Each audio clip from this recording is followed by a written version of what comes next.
Good afternoon for our colleagues in Europe. Good evening. Bonjour, chers collègues en Europe. My name is Tatiana Kasparotto. I'm the Associate En Director for Europe, ce Agency serait l'après-midi. C'est un Very plaisir excited d'être ici to parmi be vous.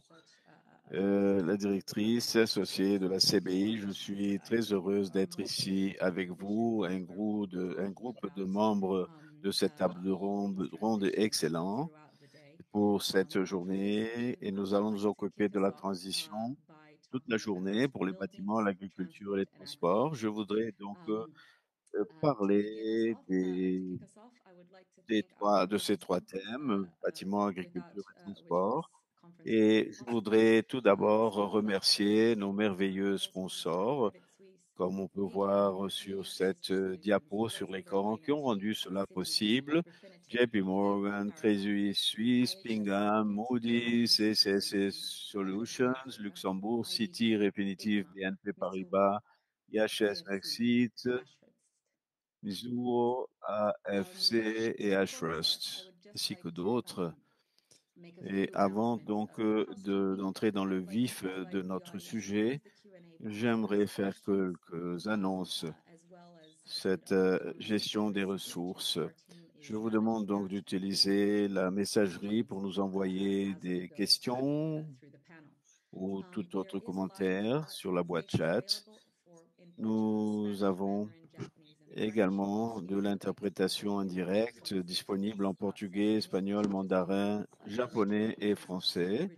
L'icône représentant un casque sur votre écran vous permettra d'accéder aux options, et si vous voulez maintenir en anglais, maintenez sur l'audio original. Toutes les sessions sont enregistrées et seront disponibles sur cette application jusqu'au mois de novembre. Utilisez les outils très intéressants que Swap Card offre pour que vous puissiez faire du réseautage avec d'autres participants. Et pour les membres des médias, ou car vous auriez une demande d'interview, veuillez visiter le stand virtuel de Climate Bonds. For this panel, I would like to introduce our esteemed panelists, starting off with. Pour cette table ronde, j'aimerais donc présenter nos chers intervenants. Tout d'abord, Christina Gamboa, qui est la PDG de World Green Building Council. Marcelo Marzola, PDG de Vaida Farms. Un plaisir de vous avoir parlé, nous. Nous avons aussi David Taff, PDG de Siemens Investment Brésil. Dominique Engbert, économiste. Et concernant la pratique mondiale de transport de la Banque mondiale, merci d'être parmi nous, Dominique. Et donc, sans plus de retard, j'aimerais donc donner le coup d'envoi à cette table ronde. En ce qui concerne ce que nous allons débattre aujourd'hui, et ensuite je passerai la parole à mes collègues de table ronde. Pourquoi ces filières? Et là, nous avons déjà parlé de transition depuis le début de la journée. Vous avez vu quelques sessions précédentes. Pourquoi avons-nous choisi ces trois filières, bâtiment, agriculture et transport? Nous avons beaucoup parlé de transition et pour plusieurs filières, il s'agit encore d'une étape à suivre, et cela implique une transformation technologique assez poussée, et nous voyons que pour certaines filières, il n'y a pas une voie claire.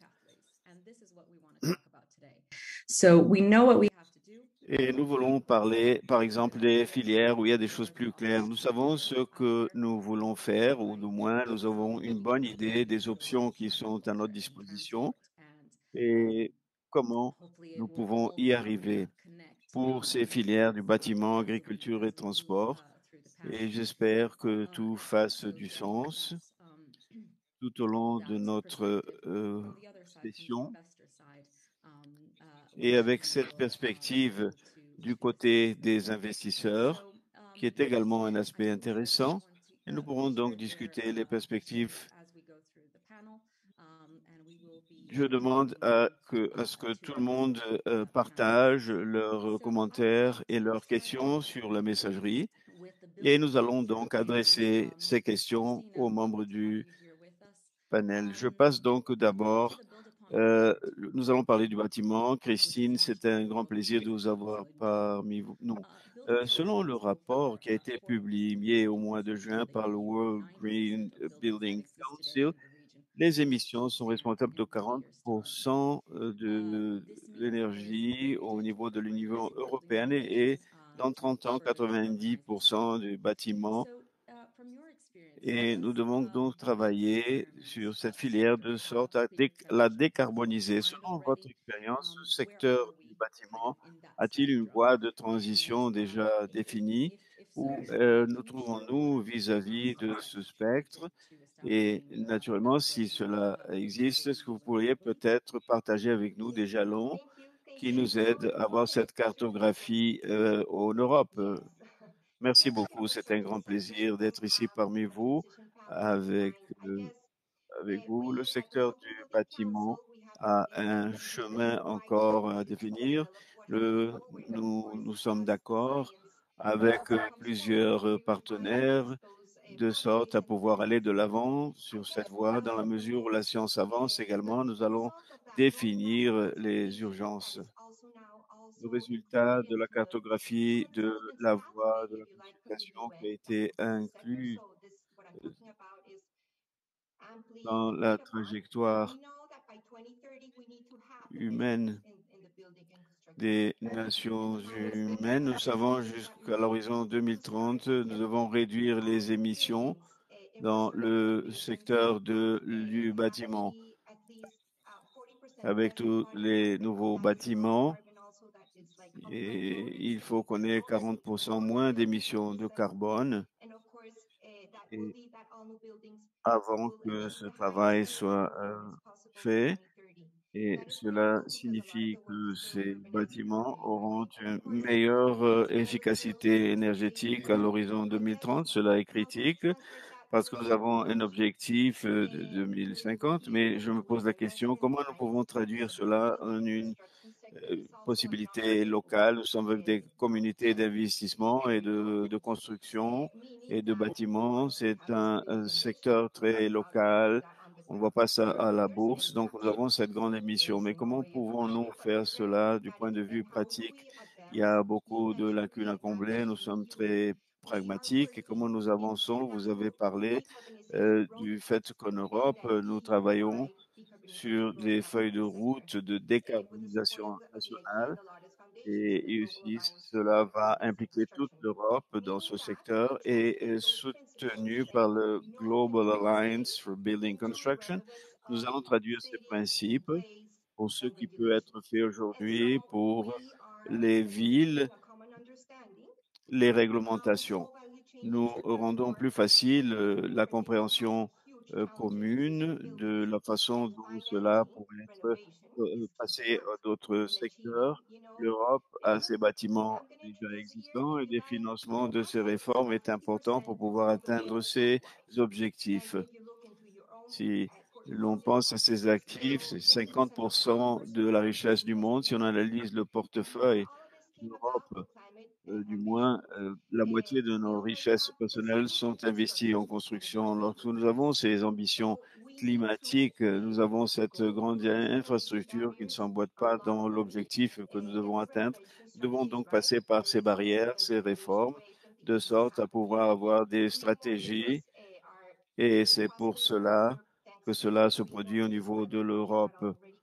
Nous avons aussi une forte prospérité en raison du projet qui couvre 50% des hypothèques en Europe. C'est un marché énorme, mais nous avons vraiment besoin de chaque centime dépensé au niveau de l'infrastructure qui soit dépensé dans cette infrastructure et avec beaucoup d'efficacité. Oui, sans aucun doute, c'est vraiment intéressant. Je prenais note de quelques points tout au long de vos propos, car c'est intéressant de voir parce qu'il y a un rôle important à jouer par les investisseurs individuels.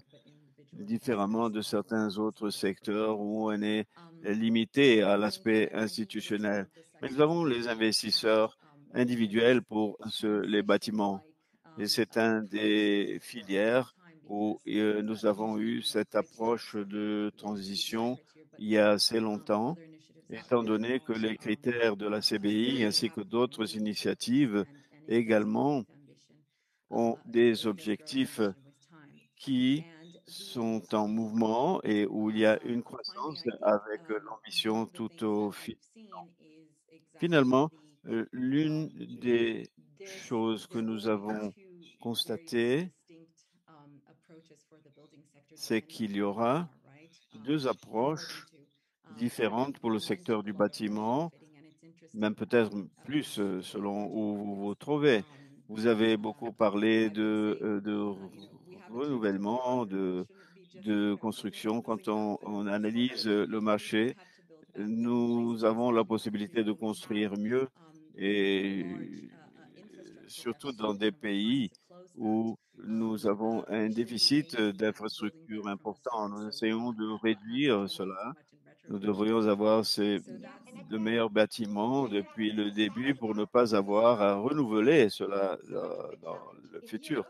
Oui, naturellement. Et si je pourrais peut-être ajouter les renouvellements en Europe, il y a c'est à peu près 2 ou 3%.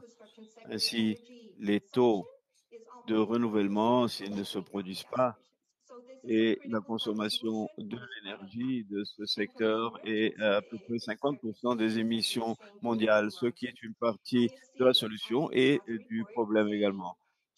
Dans le cas des marchés émergents, l'IFC a un rapport qui dit que les, les bâtiments efficaces du point de vue de l'énergie auront l'opportunité d'investissement de 1,7 trillion à l'horizon 2030. Donc, nous devons avoir cette ambition pour 2030 car nous savons que c'est les moments de la conférence pour pouvoir accélérer cette fenêtre d'opportunité, mais nous devons aussi procurer de la confiance aux investisseurs car ce sont des actifs de meilleure qualité avec une meilleure standardisation, une meilleure efficacité, et nous allons livrer de meilleurs résultats aux personnes sur la planète et pour l'économie et aussi aux communautés. Je pense que c'est possible d'atteindre cela, que nous allons accélérer ces résultats. Ce qui est excellent, Christina. Merci beaucoup. Et là, nous parlons de décisions d'investissement et avec des actifs qui vont rester avec nous on parle de 100 ans, des actifs qui vont demeurer sans aucun doute. Certes,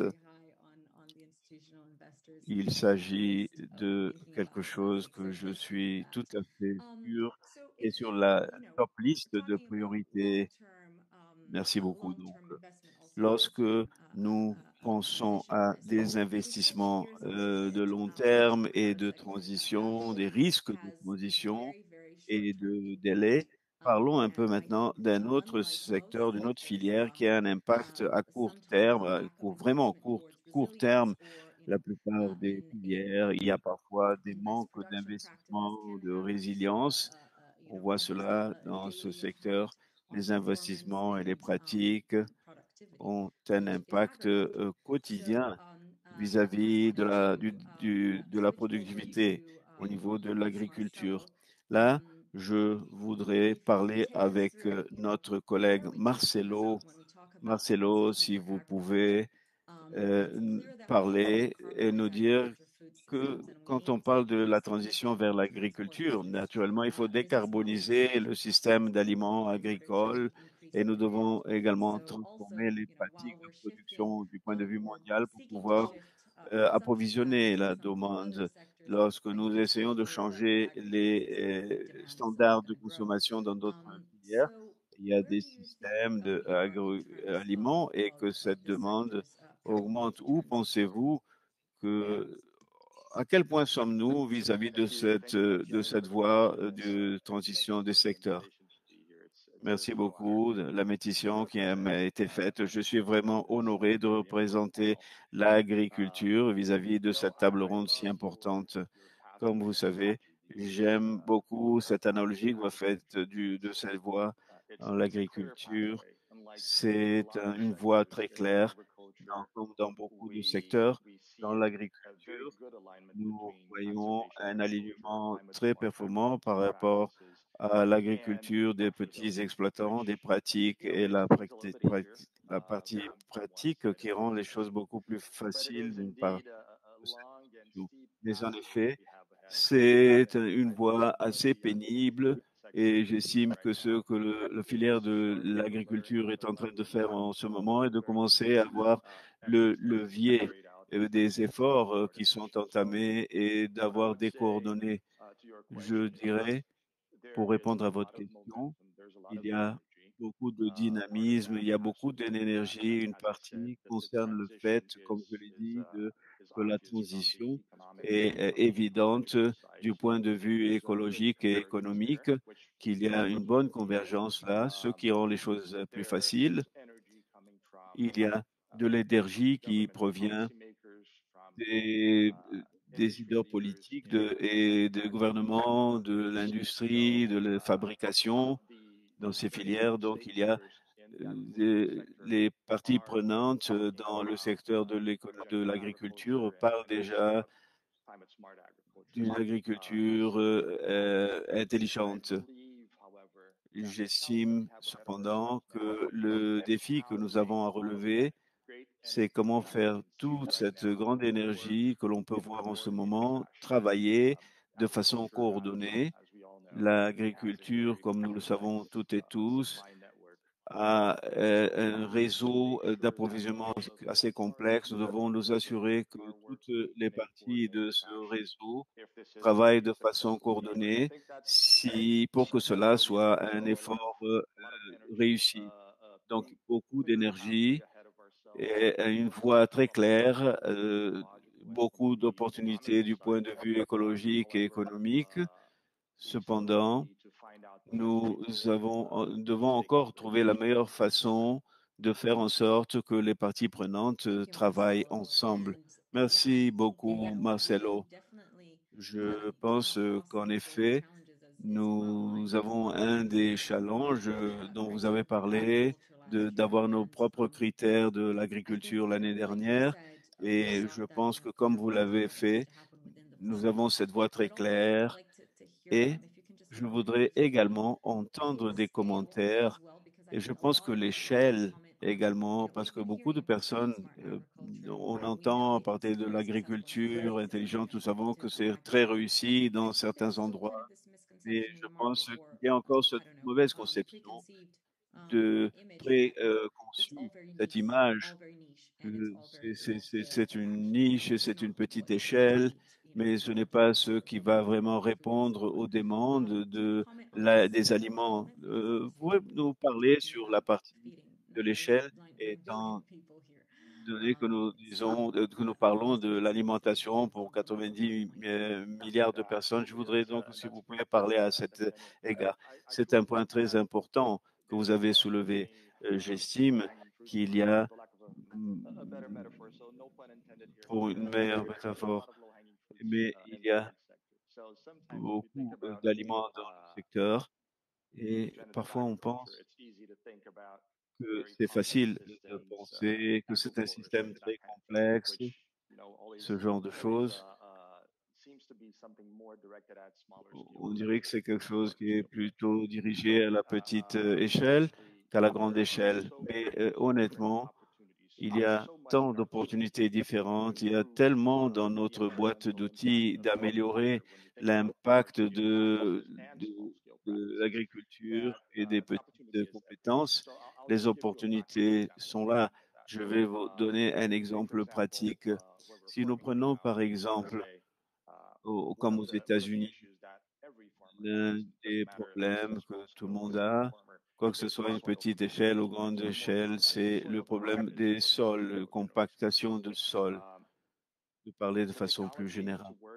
La technologie pour travailler avec la compactation des sols a existe déjà il y a un certain temps. Nous parlons des tracteurs, de la compactation et quelque chose qui a été développé beaucoup. Si, si l'on reprend l'opération pratique, je vais vous donner un exemple pratique que n'importe quel agriculteur peut faire, mais c'est que on fait rouler les tracteurs, un équipement que l'on utilise toujours sur les mêmes lignes. On ne croise pas cela dans notre terrain pour créer cette compactation du sol. Alors disons que j'embauche quelqu'un pour venir sur ma propriété pour réaliser une opération et je ne dis pas exactement ce que je veux contrôler et il va passer de la propriété, l'endroit où il pense que ce serait mieux. Et nous supposons donc que ce n'est pas une technologie si bien développée. Ce serait une opération de base, tout le monde sait que faire, mais à vrai dire, nous parlons par exemple des États-Unis où je travaille en ce moment, mais cela ne se produit pas par défaut si on voudrait utiliser ces standards de trafic contrôlé. Ces fournisseurs vont faire de la façon dont ils pensent que ce serait mieux. Cela aura un impact sur ce sol. Je vous donne un exemple très, très banal, très simple, mais c'est quelque chose qui, si on pense à, par exemple, utiliser des pratiques de la sorte pour tout type d'agriculteur, n'importe où, à n'importe quelle échelle, doit mettre à disposition ce genre de pratiques. C'est une autre partie de la discussion. Comment pouvons-nous donner accès aux agriculteurs à cette technologie? Oui, c'est bien ça. Merci beaucoup. Le marché ne connaît pas encore ces, ces opportunités à coût moindre ou à coût zéro.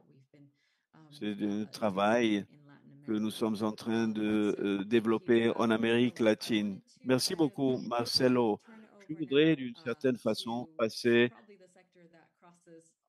à un secteur qui est celui de du transport, qui implique les autres. Je voudrais donc euh, transporter des choses d'un endroit à l'autre du point de vue mondial, les matériaux de construction, donc Christine, en ce qui concerne le bâtiment et tous les produits de base qui sont produits dans cette filière. Et je pense que nous voulons parler beaucoup à cet égard. Ainsi, Dominique, quelle est votre perspective pour cette filière pour atteindre l'émission zéro net dans ce secteur et pourquoi vous pensez qu'il est si important de débloquer les financements pour que la transition se produise aujourd'hui? Si vous pourriez peut-être nous donner un petit peu de couleur vis-à-vis de la spécificité du secteur et des jalons clés pour à l'horizon 2050. Merci beaucoup. Merci beaucoup de votre question. Vous avez tout à fait raison. Nous devons vraiment parler davantage à propos de notre secteur. C'est toujours très sous-estimé en matière des impacts. Simplement pour vous donner un exemple très simple, si vous regardez autour de vous et tous les produits et les marchandises, 80% ont été transportés par un bateau à un certain moment. Donc, le transport maritime répond 80% du commerce mondial. En même temps, le transport est aussi important pour l'émission de gaz. Nous savons que 3% n'est pas très élevé, mais si on met en termes absolus, il s'agit de plus que les émissions de l'Allemagne tout entière en un an. Donc, ce n'est pas quelque chose qu'on doit laisser de côté. Du point de vue des perspectives du secteur, je dis que les perspectives sont très prometteuses et nous devons faire deux choses de sorte à pouvoir avoir émission zéro. Tout d'abord, explorer tout le potentiel de l'énergie qui n'a pas encore été exploré par le secteur du filière en raison d'obstacles et si l'efficacité va chuter à un certain niveau et le secteur continue à croître. Donc, pour le reste, nous avons besoin de quelque chose qui est également important et il s'agit de nous débarrasser de pétrole et dans le secteur du transport et passer à ce qu'on appelle les carburants émissions zéro. Il a été publié au mois d'avril par la Banque mondiale. Nous sommes arrivés à la conclusion que l'option pour le secteur du transport est de décarboniser tout le secteur pour l'hydrogène vert et l'ammonium vert. En matière de la voie du secteur, l'objectif est de réduire les émissions au moins 50% comparé au niveau de 2008 jusqu'à 2050. Maintenant, nous appelons la décarbonisation du carburant à l'horizon 2050 pour atteindre zéro dans 3 décennies. Il s'agit d'un challenge particulier pour nous et le problème, c'est que le transport les navires sur les océans ont, disons, de 20 à 30. Et cela signifie que tous les navires que nous allons construire et financer et mettre sur les océans aujourd'hui sont très probablement vont être au-delà de 2050. Cela implique que nous devons financer des vaisseaux émissions zéro en ce moment, cette année et les prochaines années, et pour éviter ce que nous affrontons aujourd'hui. Il y a beaucoup de secteurs qui faire une association importante avec un but de vaisseaux à émission zéro à l'horizon 2030, une masse critique, et avec l'aspect maritime, ce que nous devons vraiment atteindre, cette transition d'énergie pour avoir une courbe en format de S. À l'horizon 2030, 5% de carburant doit consister à zéro. Je parle de l'hydrogène vert, ammonium vert, mais aussi des biocarburants et synthétiques. Et ensuite, nous avons augmenté cela de façon considérable. Et 5 ans après, 93% de pouvoir atteindre 100%. Pour 93% pour qu'on parvienne à zéro jusqu'à 2050. Alors, apparemment, nous pouvons sentir vraiment cette croissance dans le secteur pour pouvoir considérer et traiter toutes ces embarcations qui ne sont pas encore compatibles avec. Il y a des opportunités également dans ce sens pour développer cela. Alors, ce que je vais essayer de développer maintenant, c'est la perspective des investisseurs et j'ai des questions sur cela.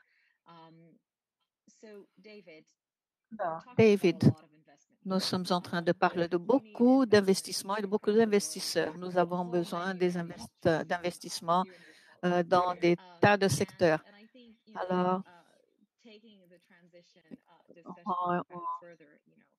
en menant cette discussion sur la transition, un pas de plus. Nous parlons ici de la transition pour tous les secteurs, mais il nous faut également partager les portefeuilles et changer, le portefeuille des investisseurs. C'est presque une transition pour les investisseurs, surtout quand on voit les risques à long terme, la création d'actifs dans le secteur des constructions.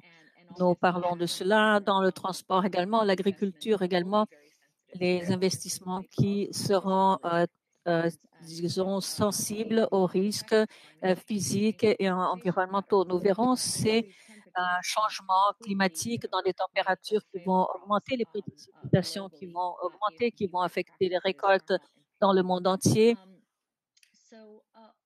Enfin, bref, comme investisseur, quelles sont les principales barrières ou problèmes à prendre en compte quand vous êtes en train d'investir dans ces secteurs pour voir quels sont les actifs qui sont sur le bon chemin vers la durabilité ou pas. Qu'est-ce que vous cherchez? Qu'est-ce que vous iriez examiner? Quelles sont les questions que vous demanderiez avant de faire des investissements? C'est une question. Non, c'est pas facile. Merci beaucoup de m'avoir invité et de me permettre d'être dans ce panel et de participer à cette discussion avec vous, en train de discuter tout ça. Je crois que quelques commentaires. Je pense que, bon, pendant que j'écoutais les intervenants parler des différentes industries, j'ai vu davantage le rôle que les investisseurs comme nous peuvent jouer dans cette transition de façon réaliste. Qu'est-ce que nous pouvons faire? Qu'est-ce que nous ne pouvons pas faire? Et des choses auxquelles je pense quand on pense aux investissements, on pense aux nouveaux investissements.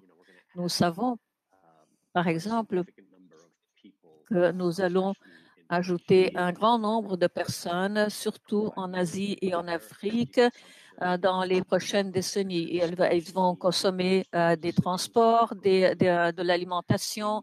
Leurs besoins vont augmenter les demandes dans tous les investissements dont nous avons parlé. Alors, quand on fait de nouveaux investissements, il est très clair que nous savons tous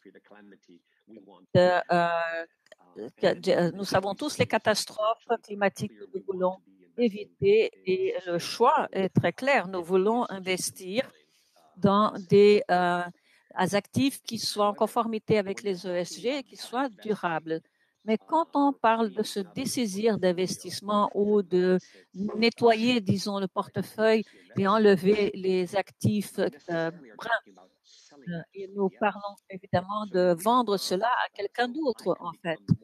Alors, je peux, moi, devenir plus vert en me dessaisissant des actifs que j'ai qui sont plus bruns, mais seulement si quelqu'un les achète, ces actifs. Alors, dans ce sens, c'est un résultat zéro, quoi. Personne n'y gagne. Et le fait est que dans BlackRock a vu cela sous le leadership de Sean, dans la mesure où nous commençons à faire ces choix et de dessaisissement. Le bon côté, c'est que nous augmentons le coût du capital et nous faisons nous rendons d'autres genres d'investissements moins profitables. C'est une façon de faire une contribution. L'autre façon, qui peut-être est sous-estimée, mais qui me semble être importante, c'est le leadership robuste. Participer d'événements comme celui-ci pour ajouter notre voix à la voix des personnes qui appuient la pensée et sur la durabilité et en rendant clair que nous voulons des futurs qui sont en conformité avec les ESG et que nous voulons vraiment la neutralité en carbone. Alors, je représente le côté capital actionnaire d'une entreprise et je suis basée au Brésil et je suis vraiment centrée sur l'énergie et ce qui touche vraiment au secteur vert et la consommation d'énergie. Et l'une des choses que l'on a vues ici, c'est des leaders d'entreprises, des institutions financières et des banques qui envoient une déclaration très claire au gouvernement qu'ils n'appuient pas le déboisement, qu'ils sont extrêmement préoccupés de l'environnement. Et ce genre de leadership est important pour affecter les politiques et dans la mesure où on va embaucher des gens qui veulent travailler, non seulement à des endroits où ils vont recevoir un salaire, mais où ils auront une mission qui va les motiver. Alors, de toutes ces façons-là, nous pouvons contribuer et dans ce sens, Siemens, dans le passé, a été très impliqué, l'est encore dans une certaine mesure, dans quelques affaires mineures, et très impliqué, a donné des équipements et de l'énergie et de solutions à l'industrie du pétrole et du gaz, et va continuer à jouer un rôle, peut-être mineur dans le futur, mais va continuer à jouer un rôle. Alors, nous avons un legs d'actifs et en ce moment, nous sommes dans une période de transition. Nous avons revu notre portefeuille. Nous avons des objectifs clairs de ce que nous voulons faire pour rééquilibrer notre portefeuille, le rendre plus durable ou plus ESG, augmenter les investissements ESG. J'allais vous donner un petit échantillon des questions que nous sommes en train de recevoir et de traiter avec toutes les entreprises qui travaillent avec nous et les réponses qu'elles nous donnent pour que nous puissions bien comprendre ce qui est en train de se passer et comment est un portefeuille vert. Alors, dites-moi combien de temps j'ai encore et je vous... OK, très peu de temps, d'accord. Alors, nous posons des questions à toutes les entreprises dans lesquelles nous voulons investir. Est-ce que nous sommes en train d'éviter des missions? Est-ce que nous participons dans la notation des investissements? Quelle est la perception de nos investisseurs pour capturer toutes les informations dont nous avons besoin? Est-ce que nous sommes en train de déplacer des personnes autochtones de leur terre dans la terre, dans nos projets? Est-ce que nous utilisons de façon propre l'environnement? Quel est notre impact sur l'écosystème? Quel serait l'impact de ne pas poursuivre nos projets? Nous demandons à aux entreprises dans lesquelles nous investissons qu'elles nous donnent un plan de gestion de l'environnement. Et nous avons demandé à toutes ces entreprises de s'assurer ou de nous dire au moins si elles connaissent quels sont les panels photovoltaïques qu'elles utilisent et d'où ils viennent en Chine, parce qu'il peut y avoir du travail forcé, disons, du travail genre esclave là-bas. Alors, nous essayons de faire tout cela. Ça, c'était vraiment une réponse très intéressante et un échantillon très bon que vous avez partagé avec nous. Et nous recevons beaucoup de ces questions par les émetteurs qui cherchent justement à se préparer pour quand les investisseurs posent des questions. Et je pense que vous avez touché un point très important. Nous avons parlé beaucoup de transition juste, équitable, mais le fait est que tout le monde entier va devoir faire cette transition. Mais nous sommes dans une situation où ce n'est pas seulement les plus vulnérables qui vont pouvoir faire cette transition et qui ont contribué le moins aux émissions qui vont souffrir le moins. La transition doit être faite mondialement. Il y a beaucoup de discussions dans le monde pour la concession, les expériences. Le fait est que nous n'avons plus de temps pour aller lentement dans la transition. Alors, il nous faut prendre en compte les spécificités géographiques, mais en prenant en compte qu'il n'y a encore qu'un cadre mondial, disons, nous n'avons pas beaucoup d'espace de manœuvre et l'élément social va avoir un poids très important sur cet impact. Alors, c'est intéressant d'écouter ce que vous demandez et je suis heureuse de dire que nous recevons des tas de questions. Je ne sais pas combien nous pourrons répondre et je veux partager la première avec Christine.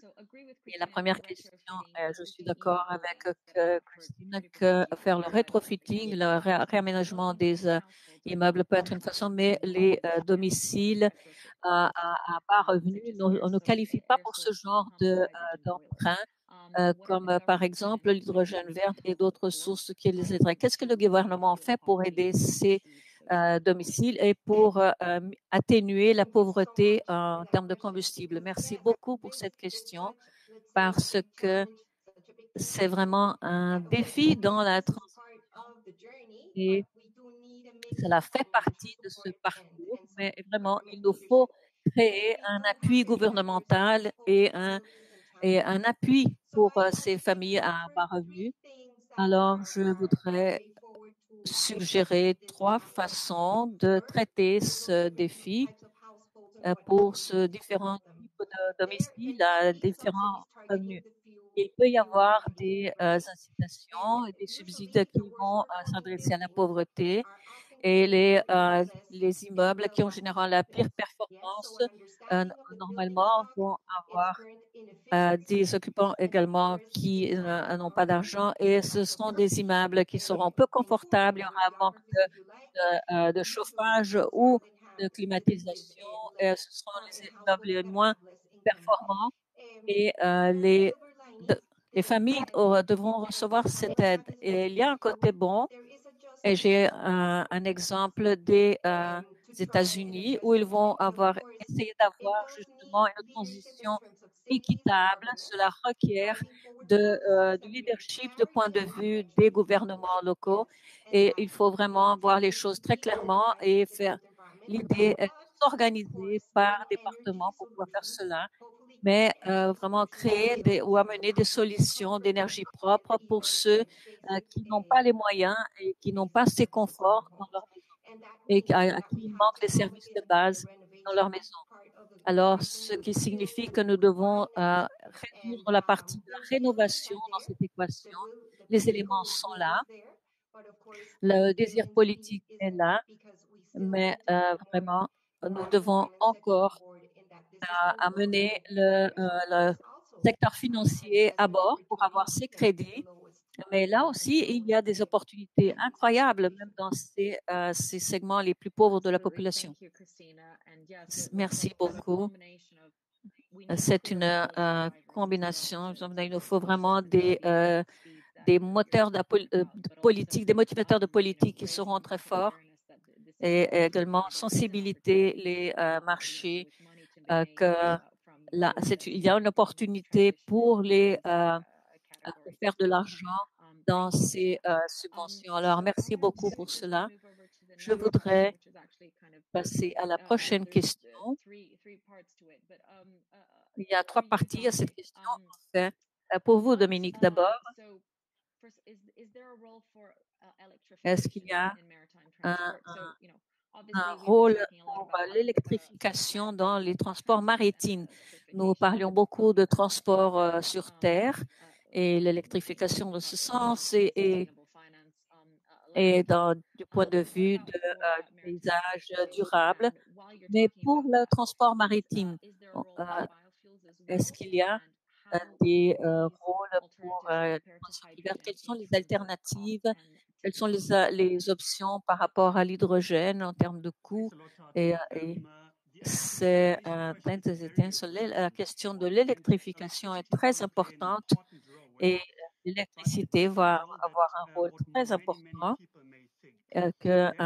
un rôle différent de ce que les gens pensent. Il y a un rôle très direct et il y a un rôle indirect énorme pour l'électricité. Le petit, c'est que c'est possible d'électrifier des navires, mais nous avons déjà des découvertes incroyables dans les batteries, mais le fait est qu'il faut recharger ces batteries tout le temps. Alors, ça ne servirait que pour des navires qui feraient la navigation côtière et qui pourraient recharger constamment. C'est raisonnable de les électrifier. Mais pour les navires qui doivent traverser les océans, le Pacifique ou l'Atlantique, les batteries seraient tellement énormes que ce serait impossible. Il n'y aurait pas d'espace sur le navire pour faire le transport, ce qui, disons, détruirait la raison d'être de ces navires. Mais il y a un rôle indirect énorme pour l'électricité dans la navigation parce que nous avons justement l'hydrogène propre qui vont exiger d'énormes quantités d'électricité qui devraient être produites. Pourquoi est-ce que c'est une bonne nouvelle, surtout pour les pays en développement dans le monde? Dans le passé, on avait besoin de réserves de pétrole pour faire le combustible pour les navires. On avait du pétrole où on ne faisait pas partie du marché. Avec maintenant, c'est dans le futur, avec ces combustibles hydriques et en contraste avec le pétrole, nous avons un potentiel pour les pays du monde qu'ils peuvent exploiter. Alors, la Banque mondiale s'attend à un réalignement des banques et des investisseurs avec beaucoup plus de pays entrant dans ce marché qui n'avaient pas fait partie de ce marché avant, ce qui offre des opportunités de développement et de business pour ces affaires, pour ces pays qui avant ne participaient pas de ce marché. Vous avez demandé à propos des combustibles bio qui joueront un rôle dans le futur pour le transport maritime, mais qui sera un peu moins important que l'hydrogène pour une raison très simple. La raison, en fait, est la capacité d'augmenter à l'échelle. On a besoin de beaucoup de biocombustibles, on a besoin de beaucoup de biomasse pour les produire. Donc, on se voit limité sur la planète. La planète ne peut produire que X de biomasse et c'est très peu probable que l'on aura suffisamment de biomasse durable qui, par exemple, ne menace pas la sécurité alimentaire ou le déboisement et qui puisse être récolté pour créer une quantité suffisante de volume de biocombustible pour l'industrie maritime. Le secteur de l'industrie maritime va fonctionner. Nous parlons d'autres secteurs également. Nous avons le transport terrestre, nous parlons de l'énergie, nous parlons de l'aviation. Il y a une concurrence transsectoriale pour ces combustibles qui va augmenter la demande et les prix. Alors, très probablement, l'industrie maritime ne sera pas compétitive par rapport aux autres biocombustibles dont j'ai parlé. C'est une intéressante perspective, Dominique, merci, et une perspective que nous voyons mondialement quand nous parlons justement de la production de biocombustibles dans différentes et quelle va être la demande mondiale avec il y a également la question de l'industrie de l'aviation. Alors, nous aurons différentes options à être combinées. Alors, merci pour cela. Et j'ai vu justement cette image maintenant dans ma tête avec un énorme navire, avec une énorme batterie qui évidemment ne fonctionnerait pas. Alors, merci beaucoup pour faire cette comparaison. Passons à une autre question. Nous étions en train de parler du financement avant et de différentes structures qui sont financées de façon différente. Un des secteurs où les lignes sont les plus fluides, c'est l'agriculture. Il y a des finances de tous les côtés. Dans les fermes, parfois, ceux qui fournissent des financements sont également des producteurs. Il y a des contrats avec les principaux acheteurs. Tout est très fluide et très flou. Alors, ce qui signifie que ça crée plus de leaders qui demandent une transition et un changement. Alors, nous étions en train de parler des endroits où nous voulons pousser un peu plus la transition et peut-être que nous pouvons parler des endroits où nous n'avons pas ce trajet direct vers la transition. Et je voudrais voir comment va être la transition pour l'agriculture comme un tout, mais je me demande si vous pouvez commenter un petit peu. À fur et à mesure que nous allons plus en aval, les choses changent. Du point de vue financier et des investissements, où est-ce que vous voyez les forces motrices pour la transition? Et je parle de tous les acteurs en amont et en aval. Ça, c'est une bonne question, Tati. Je peux penser à deux points principaux qu'il nous faut pousser un petit peu et qui sont justement importants pour le côté financier de cette révolution.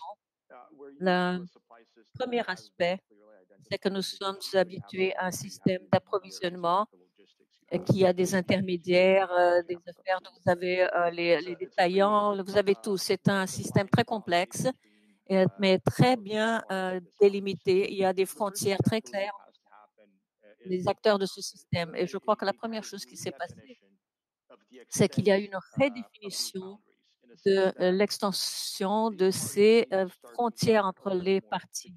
Les parties prenantes doivent commencer à travailler davantage ensemble et comprendre mieux collectivement quel est le risque pour pouvoir continuer d'exister, de travailler avec les consommateurs. Et ce risque partagé doit être repensé. Je vais vous donner un exemple. Nous avons un CPG, nous participons du risque qui est soulevé par qui est supporté par les agriculteurs en ce moment.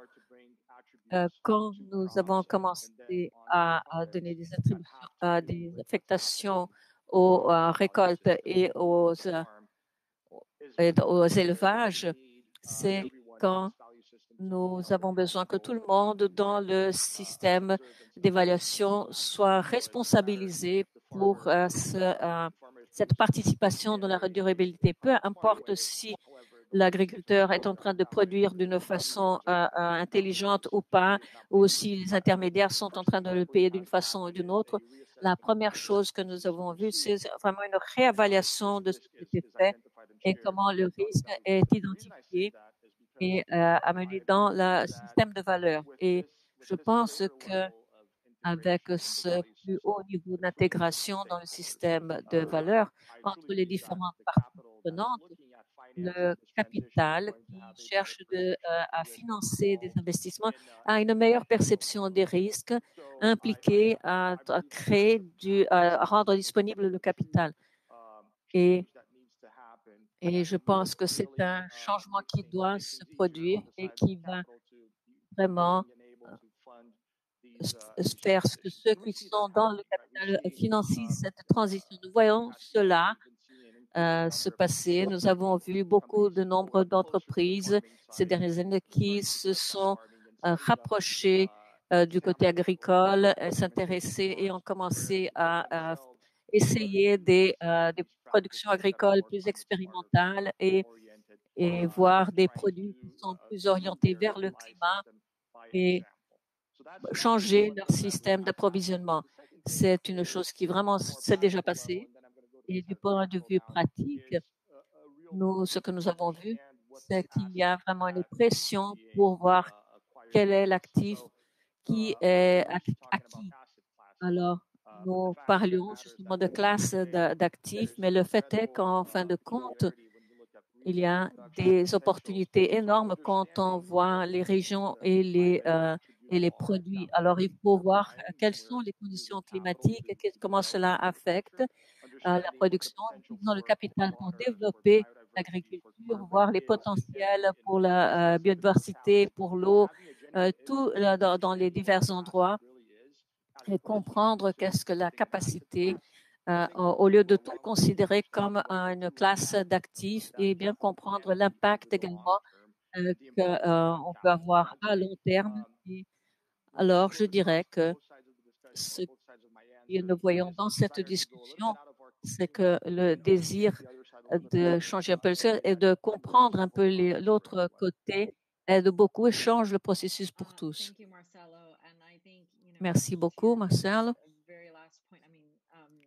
Je crois que le dernier point soulevé a été très intéressant et très important.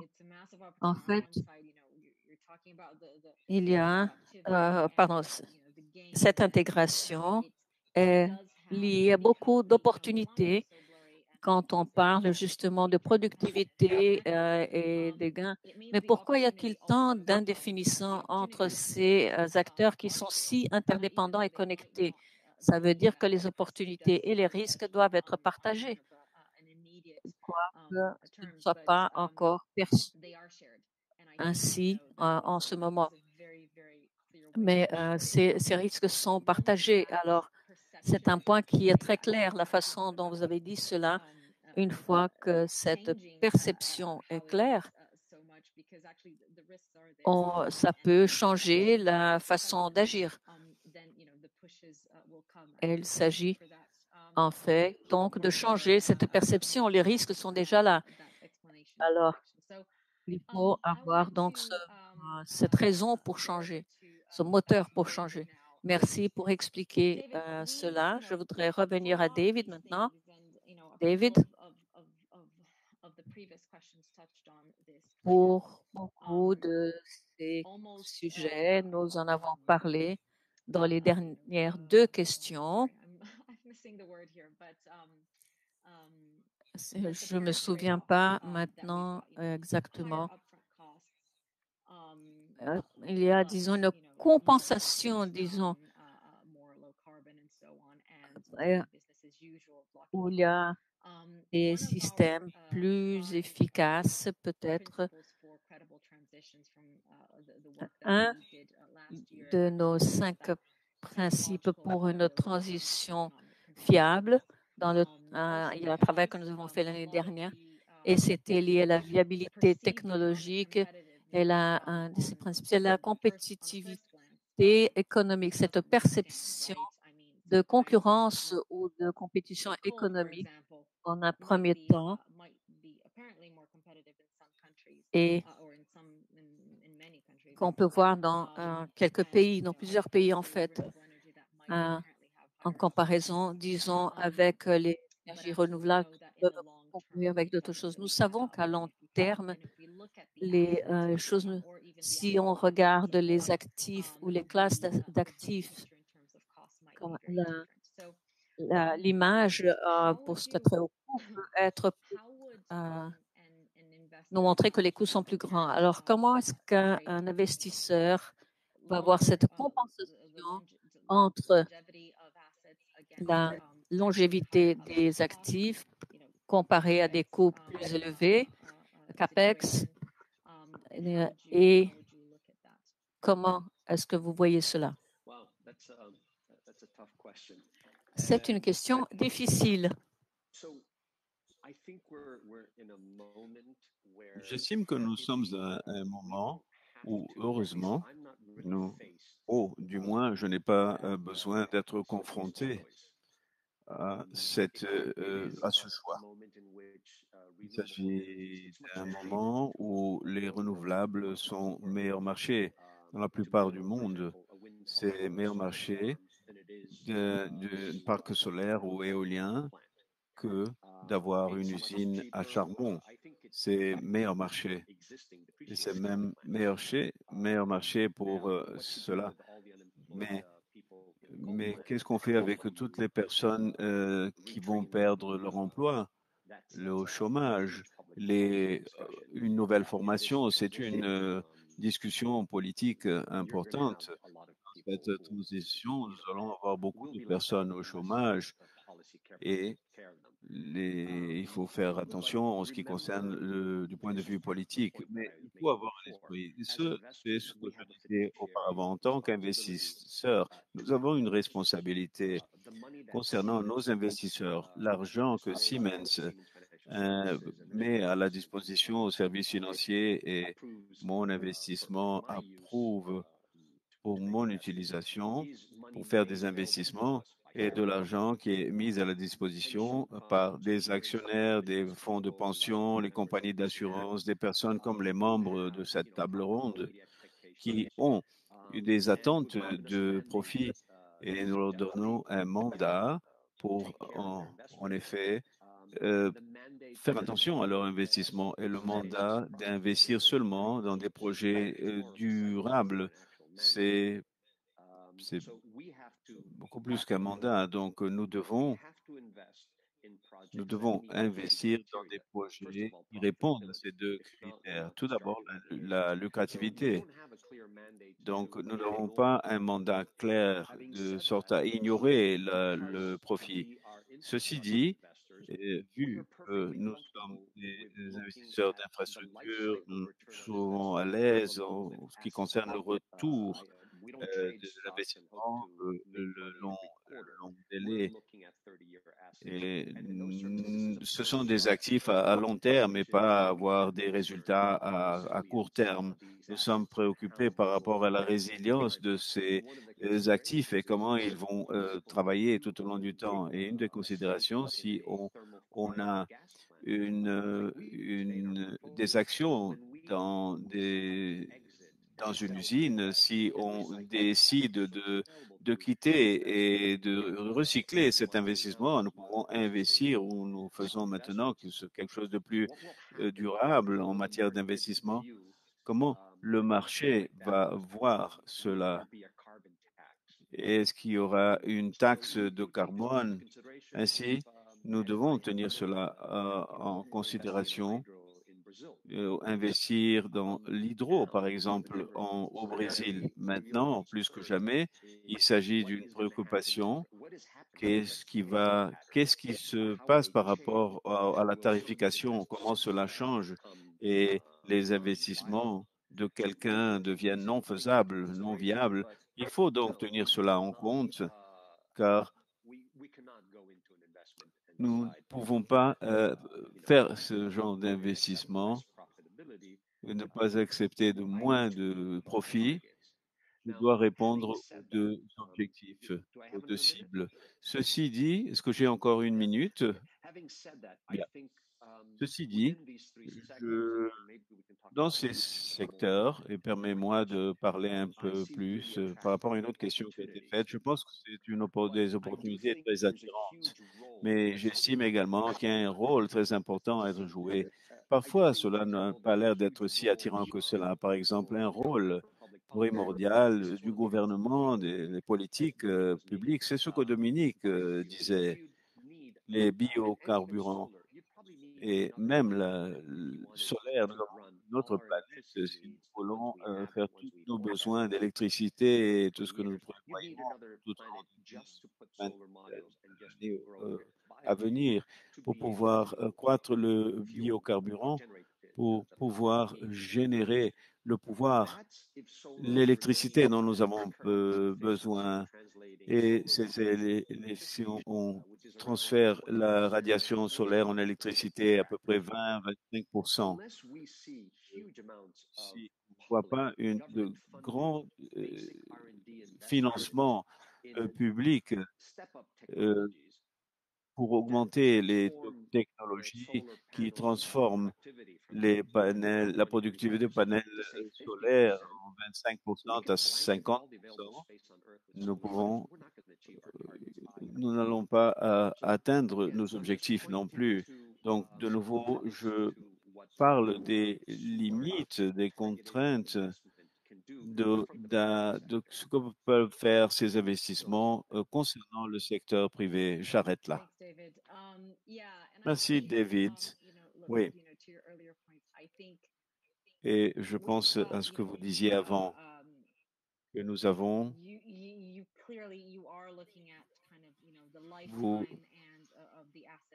pensez au cycle de vie de cette planification à long terme. Mais pour poursuivre ce chemin, cette voie du Brésil, je vois une situation où, au lieu de décommissionner ou continuer avec l'arrêt de ces usines de charbon, être vendues, et cela est vu comme éviter une crise sociale parce que les travailleurs pourraient travailler encore 20 ans. Ainsi, je pense que nous avons besoin davantage d'une vision à long terme et nous aurons besoin de prendre des décisions et nous aurons également besoin de revoir nos objectifs et chercher des emplois et de créer des emplois. Mais je pense que nous avons encore besoin, nous avons un effet multiplicateur derrière tout cela avec une vue holistique de long terme. Je ne dirais pas que ce serait problème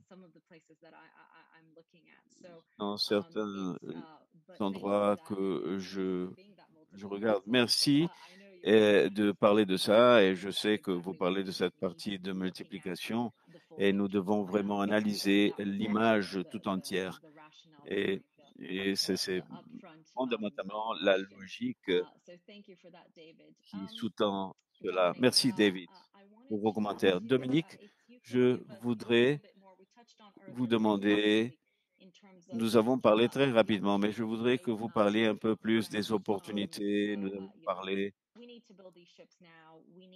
nous devons construire ces navires. Il faut qu'ils soient efficaces maintenant. Nous allons prendre 2-3 ans pour qu'ils soient prêts avant qu'ils puissent être en opération.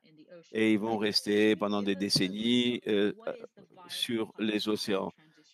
Quelle serait donc la transition, le pipeline pour la navigation? Vous avez parlé un petit peu de ce qui serait nécessaire pour inciter, mais si vous pouvez peut-être parler un peu davantage par rapport à augmenter l'échelle. C'est la même chose que j'ai dit à Marcel. Nous avons besoin d'échelle. Nous parlons ici de résilience, de transformer la filière. Ainsi que cela ressemble à quoi et qu'est-ce qu'il faudrait faire. Merci beaucoup, Tati. Comme j'ai dit auparavant, il y a de plus en plus des travaux qui sont réalisés au niveau de la navigation pour la décarbonisation totale à l'horizon 2050. Il y aura un article qui sera publié par plusieurs grandes sociétés de navigation lors de l'Assemblée des Nations Unies dans 2 semaines, qui demande aux collègues de l'Organisation maritime internationale de réviser les cibles, mais nous avons besoin d'une décarbonisation totale à l'horizon 2050. Et c'est une cible derrière 3 ans.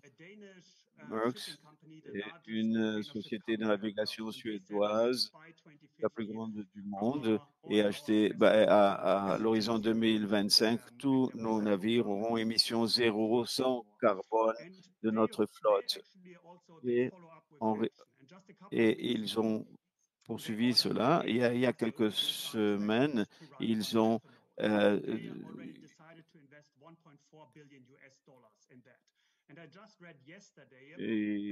ils ont déjà commencé à investir des millions de dollars dans ces navires et j'ai lu un entretien de cette société Maersk pour que les éléments fossiles ne soient plus liés dans la filière. Et je dirais que cela a une croissance hebdomadaire. De plus en plus, il y a encore de plus en plus de projets dans ce pipeline. Pour donner un autre exemple, 2 gros fabricants de navires éoliennes, nous ont annoncé qu'à l'horizon 2024, nous aurons des moteurs à l'ammonium qui seraient viables et dans les navires. Nous devons parler aussi de l'approvisionnement de carburant et de ces excellentes opportunités de développement et d'investissement, y compris les pays en développement. Excusez-moi d'utiliser cette métaphore qui n'est pas très adéquate, n'est-ce pas?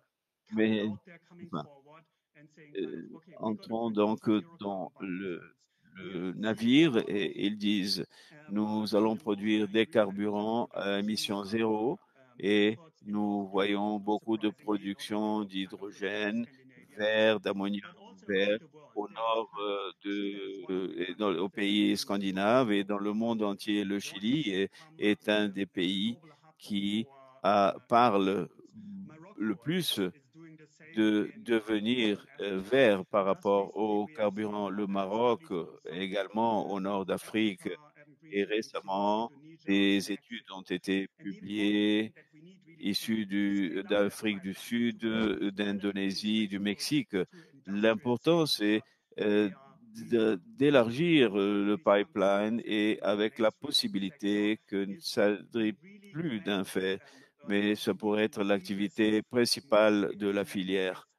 Et Nous avons en effet besoin de faire en sorte que cette transition soit la plus facile possible et attirante pour eux. Et cela pourrait être fait de deux façons. Les gouvernements pourraient peut-être aider cela et dessiner des subventions et ainsi de suite, et aussi de fournir des garanties de risque à ces projets. Et en même temps, l'industrie peut faire la même chose, aller de l'avant et décider si les contrats à long terme de transport, normalement, ce sont des navires de transport et pour entrer dans un contrat à plus long délai et de pouvoir comme un échange et donner une garantie.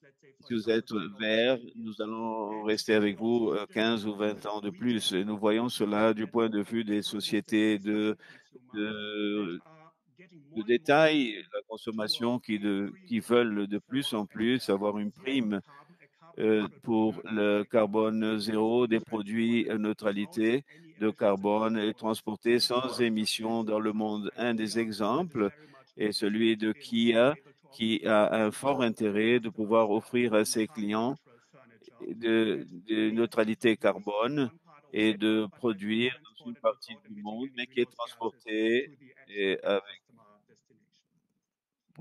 vers les clients. Merci beaucoup, Dominique. Je pense que vos commentaires ont déclenché une réaction et je vois que David va répondre la question que j'allais lui adresser. De toute façon, David, allez-y, faites les commentaires que vous avez envie de faire. Merci, Tatiana.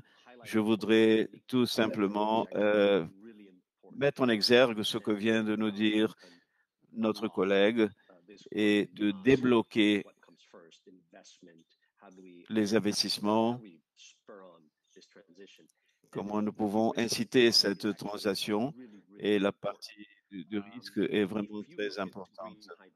Si on analyse l'hydrogène vert, qui est très important pour le transport et pour l'aspect de transformation, comme nous a dit Marcelo, l'agriculture également, du point de vue statistique, 45% des engrais utilisés dans le monde se basent sur les produits pétrochimiques. C'est donc basé sur les fossiles. De pouvoir avoir de l'hydrogène et de l'ammonium, de pouvoir produire des engrais est également un changement important, énorme. En tant qu'investisseur, et cela indique ce que venait de nous dire Dominique en matière de risque. Nous savons tous que parce que beaucoup de l'énergie que nous mettons dans notre travail se dissipe. Chaque fois que nous transformons de l'énergie éolienne et ou solaire en électricité, on perd beaucoup d'énergie. Quand on transforme l'éolien et le solaire en électricité, on perd d'électricité. Et l'électricité en hydrogène, une autre perte. Et l'hydrogène, probablement, cela va être en électricité, une autre perte. En effet, c'est très inefficace de faire ce genre de choses pour créer de l'hydrogène vert.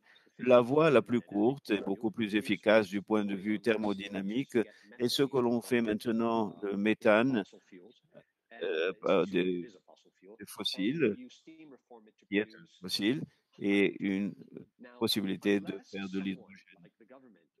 Si quelqu'un, le gouvernement impose, à moins qu'ils imposent cette taxe de carbone, on peut voir le coût de produire du méthane par le biais des fossiles. On a une comparaison vis-à-vis de l'hydrogène.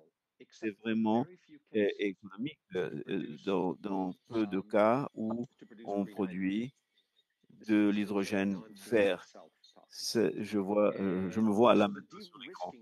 Et le dérisque ici vient du changement des politiques du gouvernement, d'établir, par exemple, un marché de carbone, nous, les investisseurs, nous pourrions peut-être répondre à ces incitations. Ce serait une manière de...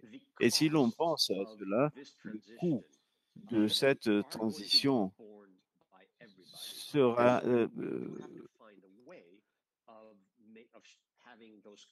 tombera sur le dos de ces personnes et pourra donc être partagé par tout le monde et pas tout simplement d'avoir les risques, et pas seulement les risques, mais aussi supportés, disons, par les investisseurs. Mais ce sera une grande opportunité, de marché qui n'est pas desservi au Brésil et qui est des standards d'efficacité des panels solaires. Quel serait le problème là? Les bâtiments à bas coût est un marché contrepart. Si l'on part aux finances, quelque chose qui dépend des flux des personnes qui ont les plus démunis, à moins que le gouvernement entre pour pouvoir partager certains des risques.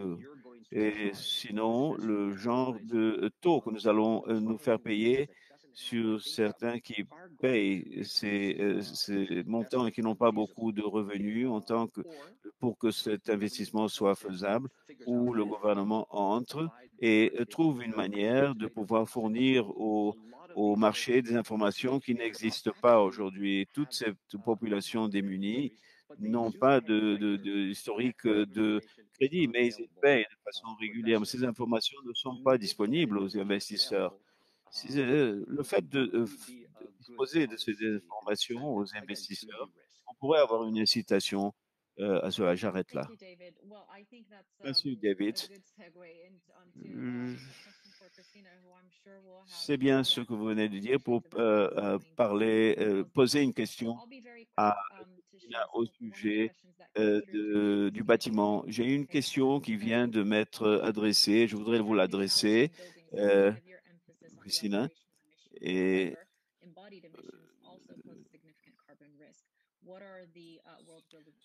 les risques du carbone et qu'est-ce que le Green Council pense à cet égard pour avoir affaire à ce défi. Le travail que nous développons, c'est un réseau de conseils de bâtiments verts. Et je vous dis ça parce que sur Swapcat, il y a plusieurs personnes que peuvent vous mettre en lien avec les entreprises. Je parle de ça parce que cela est en ligne par rapport à ce que Dominique nous a dit et cela pourrait débloquer, réduire les risques et établir un programme et d'avancer vers zéro. Et nous avons une communauté d'entreprises dans les États, l'État de Californie, par exemple, au C4, et ils ont signé, avec les bâtiments des missions zéro et d'opérer des actifs à l'horizon 2030 et prendre des mesures responsables. Cela inclut une communauté de banques qui s'est engagée et ils le font et pour cette demande d'énergie avec les émissions de carbone, sauf que nous prenons des actions vis-à-vis des principes établis. Cette proposition continue à être raffinée il y a 3 ans.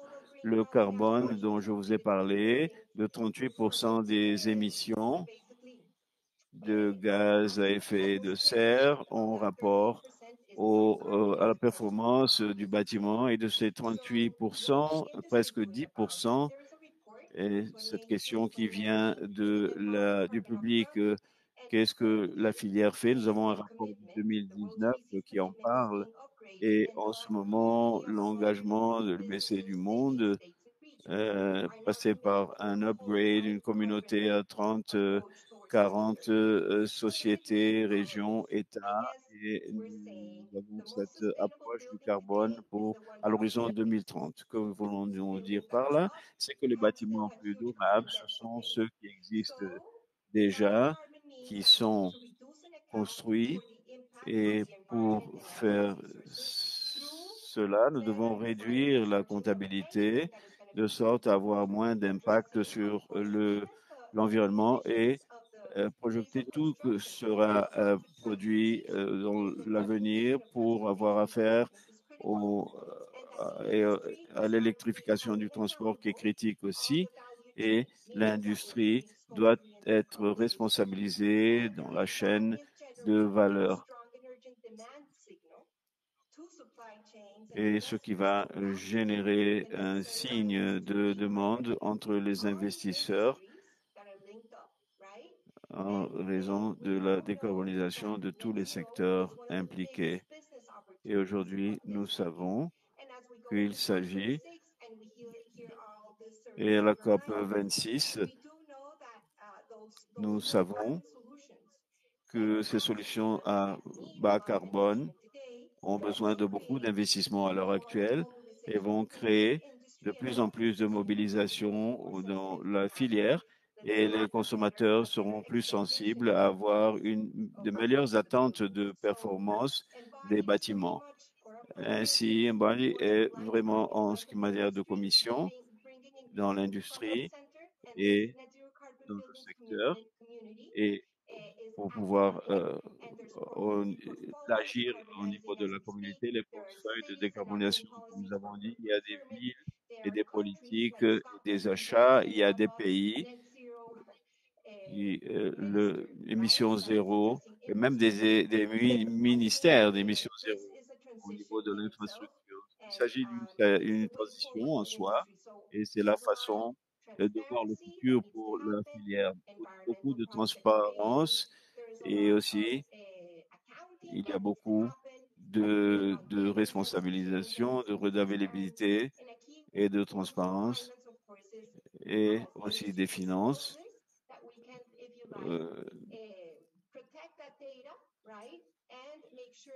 On arrive à protéger les données et ainsi assurer que les marchés de carbone et toute la commercialisation qui se produira, à mon avis, nous avons ces pratiques de carbone qui peuvent en effet permettre la transparence et les affaires qui vont continuer sur cette voie. Et je dirais même plus, si les affaires ne s'adaptent pas,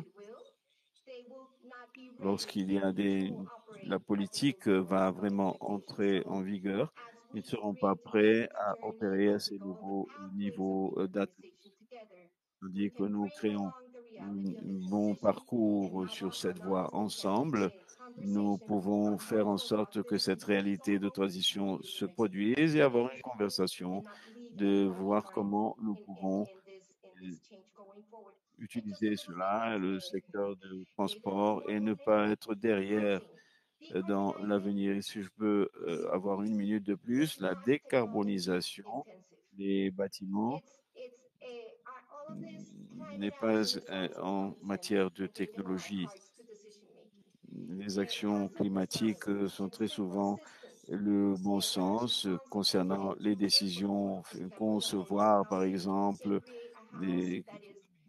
pour les bâtiments accessibles, pour créer un domicile confortable aux usagers. Nous pourrions aussi les laisser prêtes pour les familles.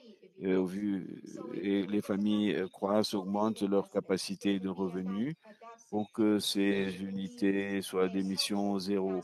Autrement dit, un investissement d'adaptation utile pour les familles pendant qu'elles croissent pour non pas des actifs standardisés à certains moments de l'année. Et cela finit par aider les gens et cela rendrait une opportunité. Merci Christina. Merci beaucoup de tant d'informations que vous avez procuré. Une question finale à Marcelo et ensuite nous devrons résumer dans 5 minutes. Au point de vue de l'agriculture, vous avez mentionné surtout la deuxième partie de la question. Et comment nous pouvons ce que nous pouvons retirer et à cause des coûts ou parce que c'est plus facile du point de vue technique à adopter. Merci de votre question. Tati, je sais que je vais essayer d'être concis. Alors,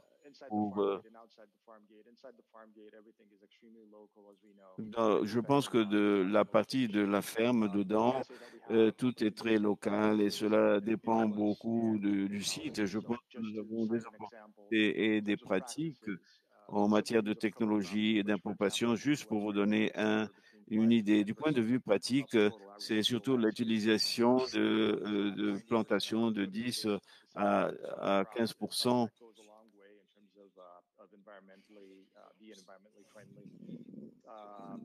C'est ce qui est très bien parce que c'est du côté de l'importation, nous avons plusieurs résultats étant donné que nous avons ces intrants synthétiques qui sont un peu différents. Et comment pensons-nous que l'hydrogène, c'est quelque chose qui est bien gérable quand nous avons dans le site, nous analysons ce genre de choses. Mais du côté de la technologie, de l'agriculture et de la technologie, au niveau qu'elle a aujourd'hui des entreprises agrotech qui ont une forte croissance de façon exponentielle tous les jours. Quoique nous ayons encore beaucoup de technologies qui démarrent et qui doivent être prouvées, mais il y a beaucoup aussi de technologies qui ont été prouvées et pouvoir simplement avoir l'adhésion des producteurs. Je vais vous donner un exemple. Nous utilisons des modèles de prévision du climat qui nous aident à savoir ce qui va se produire en matière de précipitation, de pluie. Au lieu d'analyser le passé, nous avons, il y a 7 jours qu'il ne pleut pas et peut-être qu'il faut faire le système d'irrigation. On regarde vers l'avenir. Autrement dit, nous avons des modèles de prévision climatique qui sont très poussés et cela, de sorte qu'on n'utilise pas de l'eau si nous n'en avons pas besoin, parce que nous devons savoir qu'il s'agit d'une période de sécheresse longue et que nous savons que la pluie est arrivée en raison de ces modèles de prévision. Ainsi, ce qui peut être utilisé par un producteur, on arrive à économiser beaucoup d'irrigation. Ainsi, de la partie extérieure de la ferme, de la propriété, nous avons deux questions du côté de CPG. J'estime que nous pouvons raffiner les modèles commerciaux qui peuvent être projetés de nouveau devant VDG et les autres personnes qui sont intéressées à acheter les produits de la récolte, qu'ils arrivent donc à partager le risque qui vient avec les produits. Et à court terme, nous savons que dans 2 ans, ce sera bien pour tout le monde. Disons qu'un producteur dans un réseau d'approvisionnement commence à adopter des pratiques de régénération et peut-être qu'ils ont une augmentation d'investissement au départ et un fermier vous dit, moi, je paye un peu plus. Si vous avez une production de ceci, après la première année de transition, nous allons partager ce risque avec vous tout au long des 3, 4, 5 prochaines années pour qu'on ait un processus à long terme.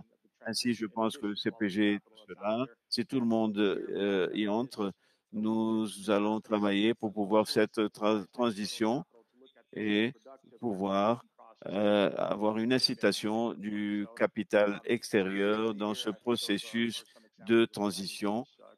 Donc, rapidement, ce seraient donc les exemples que j'ai dans cette chaîne de valeur. Merci, Marcelo. Merci beaucoup d'attaquer directement le point, de nous répondre rapidement. Merci beaucoup. Et je voudrais Je veux remercier donc vous à nouveau remercier encore une tous les fois, membres remercier tous nos de la table intervenants. ronde, notamment pour les messages que nous avons entendus aujourd'hui. C'est de la redévalabilité, la responsabilisation de toutes les filières dans les chaînes d'approvisionnement. Nous avons besoin d'une vision de, de long terme pour des voies de transition et les opportunités se trouvent partout. Finalement, c'est un signe très clair des investisseurs qui y aura un coût plus élevé de capitaux pour celles et ceux qui ne feront pas la transition. Ainsi, ils ont été avertis. Je voudrais à nouveau remercier Marcelo, Dadaveva Farms et Dominique de la Banque mondiale et de Siemens et Christina Gamboa de World Green Building Council. Ça a été un grand plaisir d'être ici avec vous et j'espère vous retrouver très prochainement. Merci beaucoup.